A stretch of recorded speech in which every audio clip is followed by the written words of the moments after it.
അച്ഛനായ 1000 രൂപ നോട്ട് മകനായ 100 രൂപ നോട്ടിന് എഴുതിയ ഒരു കത്ത്. എന്റെ പ്രിയപ്പെട്ട 100 രൂപ നോട്ട് മോനെ, ഹൃദയം തകരുന്ന വേദനയോടെയാണ് ഈ കത്തെഴുതുന്നത്. നിന്റെ 1000 രൂപയായ അച്ഛനും 500 രൂപയായ നിന്റെ അമ്മയും ഈ ഭൂമിയിൽ നിന്ന് വിടവാങ്ങുകയാണ്.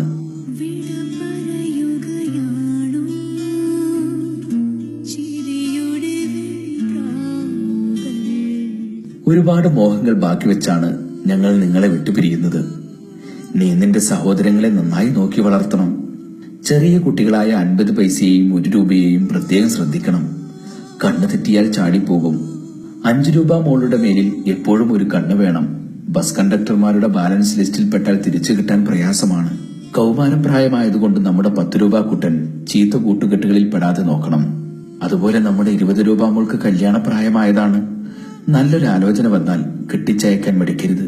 പിന്നെ 50 രൂപ മോനോട് എപ്പോഴും ബൈക്കിൽ പെട്രോൾ അടിച്ച് കറങ്ങി നടക്കുന്നത് ഒഴിവാക്കി കുടുംബകാര്യങ്ങളിൽ ശ്രദ്ധിക്കാൻ പറയണം. മക്കളെല്ലാവരും പേഴ്സിലും ബാഗിലും ചുരുണ്ടുകൂടി കിടക്കാതെ നന്നായി അധ്വാനിക്കണം. ഞങ്ങൾക്ക് ഈ വിടവാങ്ങൽ അനിവാര്യമാണ്. ഇത്രയും കാലം കള്ളപ്പണക്കാരന്റെ പെട്ടിയിൽ കിടന്ന് ഞങ്ങൾ നരകിക്കുകയായിരുന്നു. ഞങ്ങൾ യാത്രയാവുകയാണ് ലോക്കറും പെട്ടിയും പേഴ്സുമില്ലാത്ത ലോകത്തേക്ക് എന്ന് നിങ്ങളുടെ സ്വന്തം 1000 നോട്ടച്ഛനും 500ന്റെ നോട്ടമ്മയും.